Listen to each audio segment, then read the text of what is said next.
Covid பரவல் தொடர்பாக மத்திய அரசு தமிழக அரசுக்கு அறிவுரை வழங்கியுள்ளது. அனைத்து அரசு மற்றும் தனியார் மருத்துவமனைகளில் கொரோனா தடுப்பு அவசர மருந்துகளை கையிருப்பு வைக்க வேண்டும் என அறிவுறுத்தியுள்ளது. தமிழகத்தில் 8545 பேர் டெங்கு காய்ச்சலால் பாதிக்கப்பட்டுள்ளனர். டெங்கு காய்ச்சல் பாதிப்பு கடந்த ஆண்டை விட இந்த ஆண்டு குறைவு. டெங்கு கட்டுக்குள் உள்ளது என மக்கள் நல்வாழ்வு அமைச்சர் சுப்பிரமணியன் தெரிவித்துள்ளார். நெல்லை அரசு மருத்துவமனையில் வெள்ள நீர் புகுந்த இடங்களை மக்கள் நல்வாழ்வு அமைச்சர் சுப்பிரமணியன் ஆய்வு செய்தார். அவரோடு தமிழக சட்டப்பேரவைத் தலைவர் அப்பாவும் ஆய்வில் கலந்து கொண்டார். கிறிஸ்துமஸ் மற்றும் ஆங்கில புத்தாண்டை முன்னிட்டு தொடர் விடுமுறை அளிக்கப்பட்டுள்ளது. இதனால் கர்நாடக மாநிலத்தில் வசிக்கும் தமிழக மக்கள் சொந்த ஊர்களுக்கு படையெடுத்தனர். இதனால் தமிழக எல்லையான ஹொசூர் ஜூஜுவாடி பகுதியில் கடுமையான போக்குவரத்து நெரிசல் ஏற்பட்டது. சுமார் 3 கிலோமீட்டர் தூரத்துக்கு வாகனங்கள் அணிவகுத்து நின்றதால் வாகன ஓட்டிகள் அவதியடைந்தனர். எண்ணெய் கழிவுகளால் பாதிக்கப்பட்ட 808 கிராம மீனவர்களுக்கு சேதமடைந்த படகுக்கு ரூபாய் 50,000, வலைகளுக்கு ரூபாய் 70,000 வழங்க வேண்டும் என கூறி 2000த்திற்கும் மேற்பட்டோர் தாழங்குப்பம் பகுதியில் சாலை மறியலில் ஈடுபட்டனர். சொத்து குவிப்பு வழக்கில் 3 ஆண்டுகள் சிறை தண்டனை விதிக்கப்பட்டதால் அமைச்சர் பதவியை இழந்தார் பொன்முடி. அவரது இலாக்கா அமைச்சர் ராஜகண்ணப்பனிடம் ஒப்படைக்கப்பட்டது. ஆனால் அரசு இணையதளத்தில் இன்னும் பொன்முடி அமைச்சராகவே நீடிக்கிறார். செந்தில் பாலாஜியைப் போலவே இலாக்கா எதுவும் குறிப்பிடப்படாமல் விட்டு வைத்துள்ளனர். கனமழை பாதிப்பால் கல்லூரி சான்றிதழ்களை இழந்த நெல்லை, தூத்துக்குடி, தென்காசி, கன்னியாகுமரி மாவட்ட மாணவ மாணவிகள் கட்டணமின்றி சான்றிதழ் நகல்களை பெறலாம். www.mycertificates.in என்ற இணையதளம் வாயிலாக பதிவு செய்த நகலை பெறலாம் என உயர்கல்வித்துறை அறிவித்துள்ளது. அப்பன் என்பது கெட்ட வார்த்தையா? நான் நாகரிகமில்லாமல் எதையும் பேசவில்லை. நான் தவறாக எதுவும் பேசவில்லை. எனக்காக நான் மத்திய அரசிடம் நிதி கேட்கவில்லை. தமிழக மக்களுக்காகத்தான் கேட்கிறோம் என அமைச்சர் உதயநிதி கூறினார். தமிழக அரசின் பேரிடர் மீட்பு நடவடிக்கைகள் குறித்து தவறான செய்தியை மத்திய அமைச்சர் நிர்மலா சீதாராமன் தெரிவித்துள்ளார். சரியான முறையில்தான் உதயநிதி பேசி வருகிறார். இதில் தவறு இருப்பதாக சொன்னால் அதற்கு விளக்கம் அளிக்கிறார் என அமைச்சர் முத்துசாமி கூறினார். தூத்துக்குடி மாவட்டத்தில் ஏற்பட்டுள்ள மழை வெள்ள சேத பாதிப்புகளை பார்வையிட தலைமை செயலாளர் சிவதாஸ் மீனா இன்று தூத்துக்குடி வந்தார். தூத்துக்குடி மாநகர பகுதியில் வெள்ளம் பாதித்த மரவன் மடம், குறிஞ்சி நகர் 3ஆம் கேட் பகுதி, அந்தோணியார்புரம், முத்தம்மாள் காலனி உள்ளிட்ட பல்வேறு இடங்களுக்கு சென்று வெள்ள சேதங்களை பார்வையிட்டார். ஆடு, மாடு, கோழி, மீன் ஆகியவற்றை வளர்க்கும் விவசாயிகளுக்கு கூட்டுறவு வங்கிகள் மூலம் வட்டியில்லா கடன் வழங்கப்படும் என அமைச்சர் பெரிய கருப்பன் தெரிவித்தார். 2023-24 நிதியாண்டில் 1500 கோடி ரூபாய் வரை வழங்கப்படும். கூட்டுறவு சங்கங்கள் மற்றும் கூட்டுறவு வங்கிகள் மூலம் கடன் பெற்றுக் கொள்ளலாம் என்றும் கூறியுள்ளார். திருச்செந்தூர் அருகே கடம்பாக்குளம் உடைப்பின் காரணமாக கடும் வெள்ளத்தால் பாதிக்கப்பட்ட குட்டி தோட்டம் மற்றும் மணத்தி பகுதியை பார்வையிட திமுக எம்பி கனிமொழி மற்றும் அமைச்சர் அனிதா ராதாகிருஷ்ணன் ஆகியோர் வந்திருந்தனர். அர்ஜுனா அவார்டு பெற்ற முன்னாள் இந்திய கபடி வீரர் மனத்தி கணேசன் சொந்த ஊரான மனத்தியை வெள்ளம் பயங்கரமாக பாதித்துள்ளதாகவும் சாலைகள் துண்டிக்கப்பட்டு தீவு போல் காட்சியளிப்பதாகவும் தெரிவித்தார். ஸ்ரீரங்கம் ரங்கநாதர் கோயில் உட்பட தமிழகத்தில் அனைத்து பெருமாள் கோயில்களில் சொர்க்கவாசல் திறக்கப்பட்டது. ரங்க கோஷம் எழுப்பி பக்தர்கள் தரிசனம் செய்தனர்.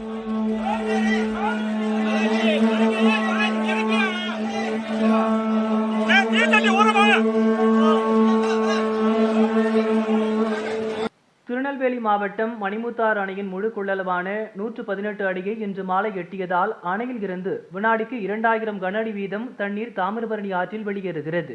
தற்போது மழை இல்லாததால் வெள்ளப்பெருக்கிற்கு வாய்ப்பில்லை. இருப்பினும் கரையோர மக்கள் பாதுகாப்பாக இருக்கும்படி மாவட்ட நிர்வாகம் தெரிவித்துள்ளது.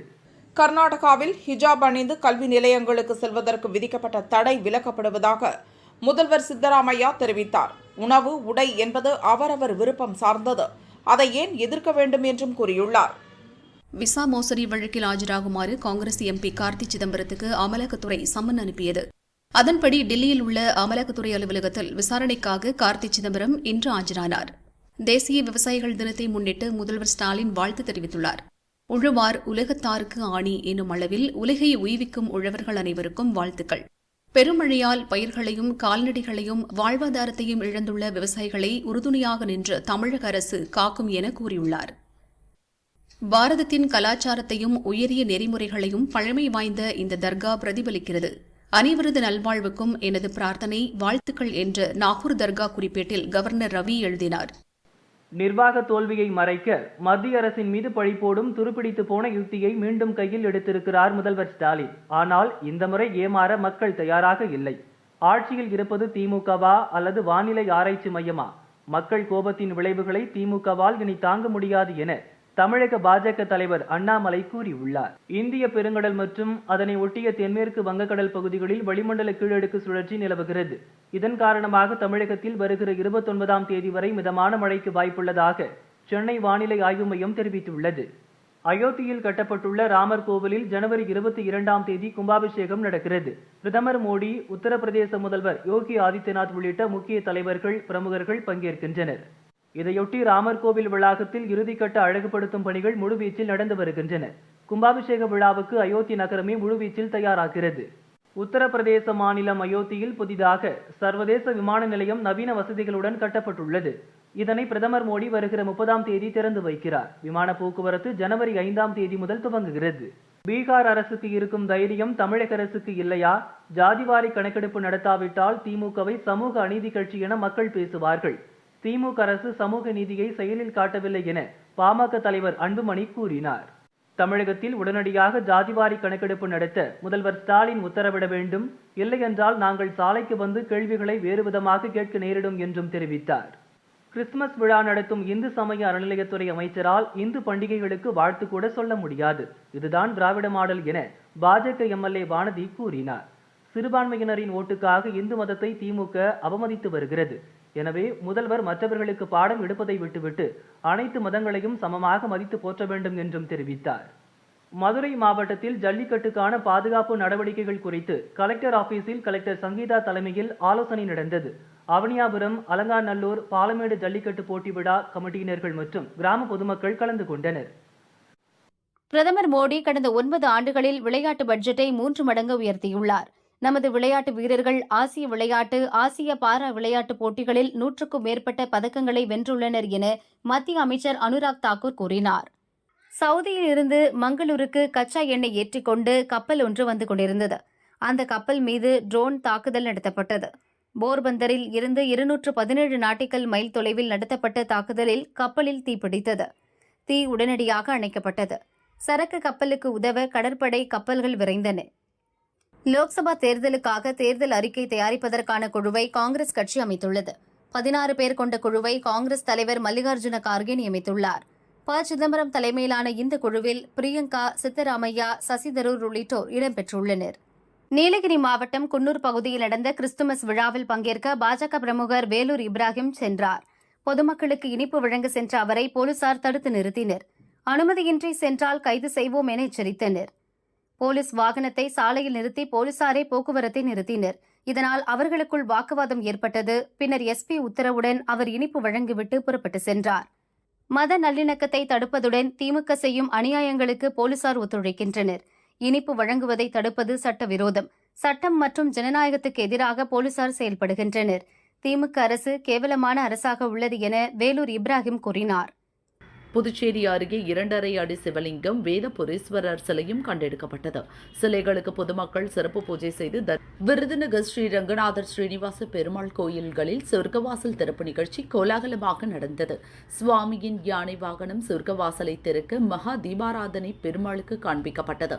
பக்தர்கள் ஸ்ரீரங்கா என கோஷமிட்டு வழிபட்டனர்.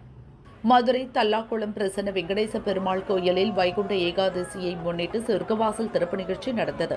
காரைக்குடி அரியக்குடி திருவேங்கடமுடையான் கோயிலில் சொர்க்கவாசல் திறக்கப்பட்டது.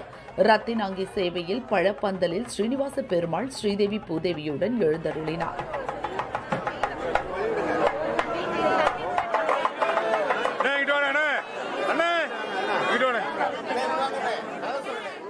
சென்னை திருவெற்றியூர் கல்யாண வரதராஜ பெருமாள் கோயிலில் 17 ஆண்டுகளுக்கு பின் இன்று சொர்க்கவாசல் திறப்பு நிகழ்ச்சி நடந்தது. திரளாக பக்தர்கள் கலந்து கொண்டு சுவாமி தரிசனம் செய்தனர்.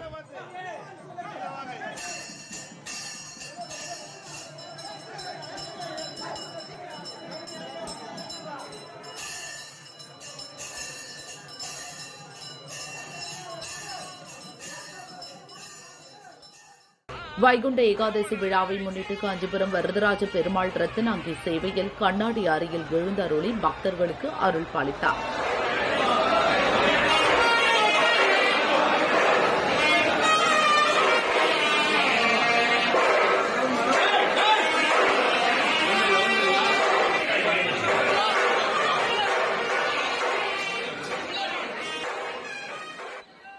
திண்டுக்கல் மாவட்டம் தாடிக்கொம்பு சௌந்தரராஜ பெருமாள் கோயிலில் ஆழ்வார் பாசுரம் பாட சொர்க்கவாசல் திறக்கப்பட்டு நம்மாழ்வார் எதிர்சேவை செய்து வரவேற்றார்.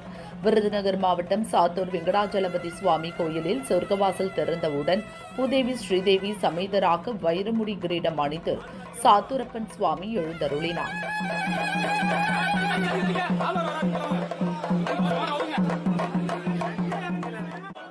காஞ்சிபுரத்தில் 108 வைணவ திவ்ய தேசங்களில் ஒன்றான வைகுந்தவள்ளி சமேத வைகுந்த பெருமாள் கோயிலில் சிறப்பு கருட சேவை நடந்தது. புதுக்கோட்டை மாவட்டம் திருமயம் சத்தியமூர்த்தி பெருமாள் கோவிலில் சொர்க்கவாசல் திறப்பு நிகழ்ச்சியில் சட்ட அமைச்சர் ரகுபதி பங்கேற்றார். சர்வ அலங்காரத்தில் சத்தியமூர்த்தி பெருமாள் ஸ்ரீதேவி பூதேவி சமேதராக எழுந்தருளினார். இதேபோன்று தேனி அல்லிநகரம் வரதராஜ பெருமாள் கோயிலில் சொர்க்கவாசல் திறப்பு நிகழ்ச்சி நடைபெற்றது. புதுச்சேரி வரதராஜ பெருமாள் கோயிலில் சொர்க்கவாசல் திறக்கப்பட்டது. கண்ணாடி மாளிகையில் ஸ்ரீதேவி பூதேவி சமேதரராக வரதராஜ பெருமாள் எழுந்தருளினார். இதேபோன்று வேலப்பாடி வரதராஜ பெருமாள் கோயிலில் சொர்க்கவாசல் பக்தர்கள் கோவிந்த கோஷங்களுடன் திறக்கப்பட்டது. மயிலாடுதுறை மாவட்டம் சீர்காழி தாடாளன் கோயிலில் சொர்க்கவாசல் திறக்கப்பட்டு பெருமாள் வலது பாத தரிசனம் நடைபெற்றது. இதேபோன்று கள்ளக்குறிச்சி மாவட்டம் திருக்கோவிலூர் உலகளந்த பெருமாள் கோயிலில் சொர்க்கவாசல் திறப்பு நிகழ்ச்சி விமரிசையாக நடைபெற்றது. திருப்பத்தூர் மாவட்டம் ஆம்பூர் துத்திப்பட்டு பிந்து மாதவர் கோயிலில் வைகுண்ட ஏகாதசி பெருவிழா மிக விமர்சையாக நடைபெற்றது. கள்ளக்குறிச்சி மாவட்டம் திருக்கோவிலூர் உலகளந்த பெருமாள் திருவிக்கிரம சுவாமி கோயிலில் சொர்க்கவாசல் திறக்கும் நிகழ்ச்சி நடைபெற்றது. மயிலாடுதுறை கோழிக்குத்து ஸ்ரீ தயாலட்சுமி சமேத ஸ்ரீ சீனிவாச பெருமாள் என்கிற வானமுட்டி பெருமாள் கோயிலில் சொர்க்கவாசல் திறக்கப்பட்டது. கும்பகோணம் திருச்சேரை சாரநாயகி தாயார் சமேத சாரநாத பெருமாள் கோவிலில் பெருமாள் மங்கள வாத்தியங்கள் முழங்க பரமபத வாசல் வழியே பவனி வந்தார். ராணிப்பேட்டை மாவட்டம் காவேரிப்பாக்கம் திருப்பார்கடல் பிரசன்ன வெங்கடேச பெருமாள் கோவிலில் சொர்க்கவாசல் திறக்கப்பட்டது. கலெக்டர் வளர்மதி வருகை தந்து சுவாமி தரிசனம் செய்தார். திருவாரூர் மாவட்டம் திருக்கண்ணமங்கை பக்தவச்சல பெருமாள் கோவிலில் சொர்க்கவாசல் திறக்கப்பட்டது. திருப்பதி ஏழுமலையான் கோயிலில் வைகுண்ட ஏகாதசியை ஒட்டி பெண்கள் வடம் பிடித்து இழுக்க தங்க ரதத்தில் ஸ்ரீதேவி பூதேவி சமேத மலையப்ப சுவாமி 4 மாட வீதிகளில் வலம் வந்து பக்தர்களுக்கு அருள் பாலித்தார். தேனி மாவட்டம் சின்னமனூர் குச்சனூரில் சுயம்பு ஸ்ரீ சனீஸ்வரர் பகவான் திருக்கோயிலில் சனிப்பெயர்ச்சி வார தினத்தை முன்னிட்டு இன்று சிறப்பு பூஜை நடைபெற்றது. தமிழகம் மட்டுமின்றி வெளி மாநிலங்கள் மற்றும் பல்வேறு பகுதிகளில் இருந்தும் வந்திருந்த பல்லாயிரக்கணக்கான பக்தர்கள் சுவாமி தரிசனம் செய்தனர். மழையால் பாதிக்கப்பட்ட தென் மாவட்ட சிறுவர்களுக்கு தடுப்பூசி போடப்படும் என சுகாதாரத்துறை செயலர் ககன்தீப் சிங் பேடி தெரிவித்துள்ளார். மதுபான கொள்கை ஊழல் வழக்கு விவகாரம் தொடர்பாக டெல்லி முதல்வர் கெஜ்ரிவாலுக்கு அமலாக்கத்துறை 3வது முறை சம்மன் அனுப்பியுள்ளது. அவர் ஆஜராகவிட்டால் வாரண்ட் பிறப்பிக்கப்படும். திருச்சி சென்னை நெடுஞ்சாலையில் சென்ற கார் திடீரென தீப்பிடித்தது. காரிலிருந்து 2 பேர் அதிர்ஷ்டவசமாக உயிர் தப்பினர். கார் எரிந்து நாசமானது. செங்கல்பட்டு அருகே பாலாற்று மேம்பாலத்தில் கடுமையான போக்குவரத்து நெரிசல் ஏற்பட்டது. தொடர் விடுமுறை என்பதால் சொந்த ஊர்களுக்கு வாகனங்களில் செல்பவர்களின் எண்ணிக்கை அதிகரித்துள்ளதால் போக்குவரத்து நெரிசல் ஏற்பட்டுள்ளது. சிவகங்கை மாவட்டம் திருப்பத்தூரில் கிறிஸ்தவர்கள் இயேசு கிறிஸ்து பிறப்பு விழாவை விமரிசையாக கொண்டாடி வருகின்றனர். TELC புனித அமல அன்னை ஆலயம், நல்வாழ்வு ஏஜி சபை உள்ளிட்ட தேவாலயங்களில் இயேசு பிறப்பு குறித்து நாடகம் நடித்து பாடலுக்கு நடனமாடி மகிழ்ந்தனர். கும்மிடிப்பூண்டி அடுத்த ரெட்டிப்பாளையத்தில் குடிநீர் பற்றாக்குறையை கண்டித்து பொதுமக்கள் அரசு பஸ்ஸை சிறைப்பிடித்து ஆர்ப்பாட்டம் நடத்தினர். ஸ்ரீபெரும்புதூர் அடுத்த ஒரகடத்தில் உள்ள பேங்க் ஆஃப் பரோடா ATMில் போதையில் கொள்ளையடிக்க முயன்ற நபரை போலீஸ் கைது செய்தது. தேனி மாவட்டம் பெரியகுளத்தில் காவல்துறையின் சார்பாக போதைப்பொருள் தடுப்பு மற்றும் குழந்தை திருமண தடுப்பு குறித்து விழிப்புணர்வு மாரத்தான் போட்டிகள் நடைபெற்றது. 6 பிரிவுகளின் கீழ் போட்டிகள் நடைபெற்றது. 1000க்கும் மேற்பட்டோர் பங்கேற்றனர். போட்டியை தேனி கலெக்டர் சஞ்சீவனா, SP பிரவீன், உமேஷ் டோங்கரே கொடியசைத்து துவக்கி வைத்தனர். கிறிஸ்துமஸ் பண்டிகையை ஒட்டி தென் மாவட்டங்கள் மற்றும் கேரள மாநிலத்திற்கு செல்லும் விமானங்களில் பயணிகள் கட்டணம் பல மடங்கு உயர்ந்துள்ளது. சென்னை திருவனந்தபுரத்திற்கு 2800 ரூபாயிலிருந்து ரூபாய் 15,000 வரை கட்டணம் உயர்ந்துள்ளது. சிதம்பரத்தில் அரசு பெண்கள் மேல்நிலைப் பள்ளி மாணவிகள் 644 பேருக்கு இலவச சைக்கிள்களை வேளாண்மை அமைச்சர் பன்னீர்செல்வம் வழங்கினார். சமூக நலத்துறை சார்பில் 500க்கும் மேற்பட்ட ஏழை பெண்களுக்கு திருமண உதவித்தொகை, தங்கம் வழங்கினார். யார் நல்லது செய்கிறார்கள் என்பது மக்களுக்கு தெரியும். இதற்கான விடை தேர்தல்களில் தெரியவரும் என வேளாண்மை அமைச்சர் பன்னீர்செல்வம் தெரிவித்தார். இந்தியாவில் மொத்தம் 10 கருப்பு நிற புலிகள் உள்ளது. இந்த புலிகள் ஒடிசாவில் சிம்லைபால் வனப்பகுதியில் இருப்பதாக மத்திய அரசு தெரிவித்துள்ளது. இதன் செல்களில் ஏற்பட்டுள்ள மரபணு மாற்றம்தான் இந்த நிற மாற்றத்திற்கு காரணம் என கூறப்படுகிறது. மண் சரிவு காரணமாக நிறுத்தப்பட்ட மேட்டுப்பாளையம் குன்னூர் இடையிலான மலை ரயில் சேவை 2 நாட்களுக்கு பின்பு மீண்டும் இயக்கப்பட்டது. சேலம் மாவட்டம் அம்மம்பாளையம் பகுதியைச் சேர்ந்த கூலி தொழிலாளி சத்யராஜ் சேலம் விருதாச்சலம் அகல ரயில் பாதையில் கடந்து செல்ல முயன்றார். அப்போது சென்னையிலிருந்து சேலம் நோக்கி வந்த எக்ஸ்பிரஸ் ரயில் மோதியதில் சத்யராஜ் பலியானார். ஆத்தூர் அருகே மினி சரக்கு வேன் திடீரென பிரேக் போட்டதால் பின்னால் வந்த பைக் மோதியது. இந்த விபத்தில் கல்லூரி மாணவர் பலியானார். மற்றொரு மாணவர் காயமடைந்தார். நாகூர் கந்தூரி விழாவிற்கு வருகை தந்த கவர்னருக்கு கீழ்வேளூரில் கருப்பு கொடி காட்டி எதிர்ப்பு தெரிவிக்க முயன்ற மார்க்சிஸ்ட் கம்யூனிஸ்ட் கட்சி முன்னாள் எம்எல்ஏ மாரிமுத்து உள்ளிட்ட காங்கிரஸ் விசிகவினர் 50க்கும் மேற்பட்டோர் கைது செய்யப்பட்டனர். சென்னை எண்ணூர் பகுதியில் எண்ணெய் கழிவுகளால் பாதிக்கப்பட்ட 9,001 குடும்பங்களுக்கு நிவாரணம் வழங்க 8,68 லட்சம் ரூபாய் நிதி ஒதுக்கி முதல்வர் ஸ்டாலின் உத்தரவிட்டார். 2,301 மீனவ குடும்பங்களுக்கு தலா 12,500 ரூபாயும், எண்ணெய் கசிவால் பாதிக்கப்பட்ட 6,700 குடும்பங்களுக்கு தலா 7,500 ரூபாயும், 787 மீன்பிடி படகுகளை சரிசெய்ய படகு ஒன்றுக்கு 10,000 ரூபாயும் வழங்கப்படும் என ஸ்டாலின் அறிவித்துள்ளார். கரூர் மாவட்டம் விஸ்வநாதபுரி, மேட்டுத்தெரு, அண்ணா நகர், பசுமை நகர் உள்ளிட்ட பகுதிகளில் சரிவர குடிநீர் விநியோகம் செய்யவில்லை. இதனால் ஆத்திரமடைந்த அப்பகுதி மக்கள் கரூர் டு கோவை மெயின் ரோட்டில் காலி குடங்களுடன் மறியலில் ஈடுபட்டனர். போலீசார் மற்றும் அதிகாரிகள் நடத்திய பேச்சுவார்த்தையை தொடர்ந்து அனைவரும் கலைந்து சென்றனர். ஓட்டேரி மேட்டுப்பாளையம் பகுதியில் மீன்பிடிக்கச் சென்ற இளைஞன் சேற்றில் சிக்கி பலியானார். உடல் மீட்கப்பட்டு பிரேத பரிசோதனைக்கு அனுப்பப்பட்டது.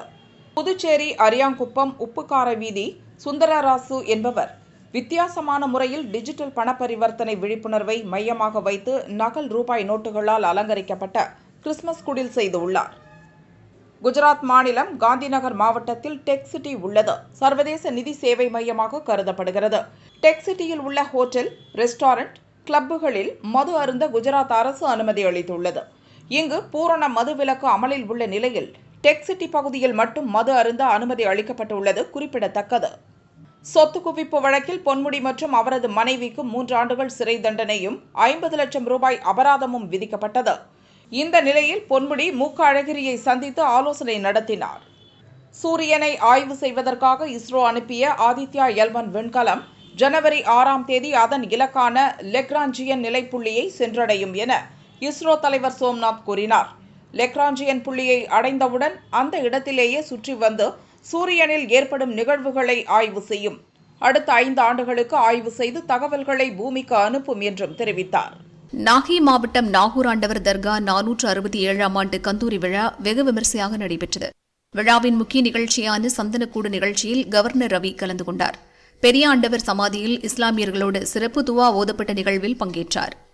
செய்யாறு சிப்காட் விரிவாக்கத்தை எதிர்த்து போராடிய விவசாயி அருள் மீது உள்நோக்கத்துடன் குண்டர் சட்டம் போடப்பட்டுள்ளது என சென்னை ஹைகோர்ட் கூறியுள்ளது.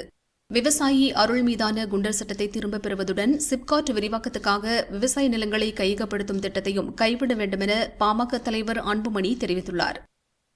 தமிழகத்தில் நடைபெறவுள்ள கேலோ இண்டியா 2023 போட்டிகளுக்கான இலச்சினை, சின்னம் மற்றும் சுடர் வெளியீட்டு விழா சென்னை கலைவாணர் அரங்கில் நடைபெற்றது. தொடர்ந்து மாவட்ட அளவில் கேலோ இண்டியா இலச்சினை, சின்னம் மற்றும் சுடர் மதுரையில் வெளியிடப்பட்டது. மெக்ஜான் புயல் பாதிப்பு மற்றும் தென் மாவட்ட வெள்ள பாதிப்பு நிவாரண உதவிக்காக முதல்வரின் நிவாரண நிதிக்கு திமுக அமைச்சர்கள் மற்றும் எம்எல்ஏக்கள் தங்களது மாத ஊதியத்தை வழங்கினர். மொத்தம் 1,27 லட்சம் ரூபாய்க்கான காசோலையை சட்டசபை துணைத் தலைவர் பிச்சாண்டி, அரசு தலைமை கொறடா கோவி செழியன் ஆகியோர் முதல்வர் ஸ்டாலினிடம் வழங்கினர். தேனி மாவட்டம் கம்பம் அருகே உள்ள சுருளி அருவியில் வெள்ளப்பெருக்கு ஏற்பட்டதால் தடை விதிக்கப்பட்டிருந்தது. இன்று வெள்ளம் குறைந்ததால் சுற்றுலா பயணிகளுக்கு வனத்துறையினர் அனுமதி அளித்தனர். இதனால் சுற்றுலா பயணிகள் ஆட்டம் பாட்டத்துடன் உற்சாக குளியல் போட்டனர். ஜம்மு காஷ்மீரின் பூஞ்ச் மாவட்டத்தில் பயங்கரவாதிகள் நடத்திய தாக்குதலால் 5 ராணுவ வீரர்கள் வீரமரணம் அடைந்தனர். பயங்கரவாதிகளை தேடும் பணி தீவிரமாக நடக்கிறது. அங்கு வதந்திகள் பரவுவதை தடுக்கவும் பயங்கரவாதிகளை பிடிக்கும் வகையிலும் பூஞ்ச் ரஜோரி மாவட்டத்தில் இணைய சேவை முடக்கப்பட்டுள்ளது. அமெரிக்காவின் கலிபோர்னியா மாகாணம் நெவார்க் நகரில் இந்து கோவில் உள்ளது. இந்த கோவிலின் வெளிப்புற சுவர்களில் இந்தியாவுக்கு எதிரான மற்றும் காலிஸ்தான் ஆதரவு வாசகங்கள் எழுதப்பட்டுள்ளன.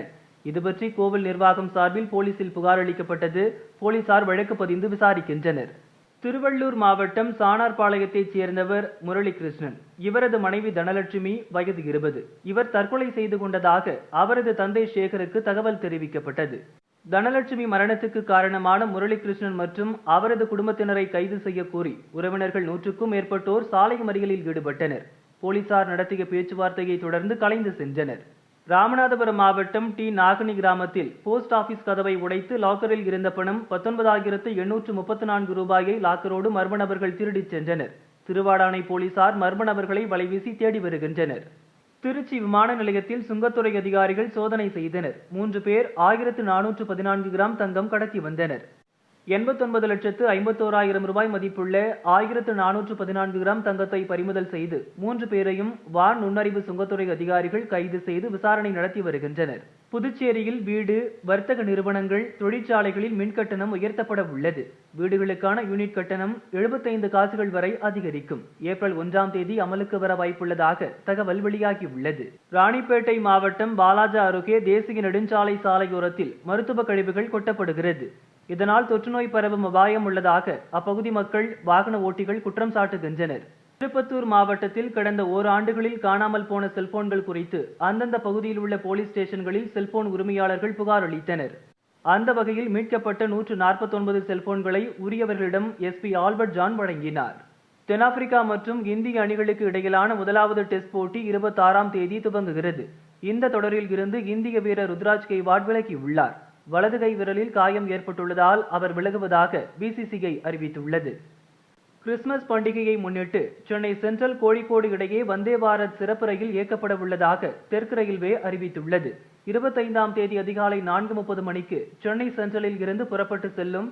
மேலும் 25ஆம் தேதி நாகர்கோவிலில் இருந்து சென்னைக்கு சிறப்பு ரயில் இயக்கப்பட உள்ளதாகவும் தெற்கு ரயில்வே அறிவித்துள்ளது. கிறிஸ்துமஸ் பண்டிகையை முன்னிட்டு வருகிற 25ஆம் தேதி சென்னையில் மட்டும் 8000 போலீசார் பாதுகாப்பு பணியில் ஈடுபட உள்ளனர்.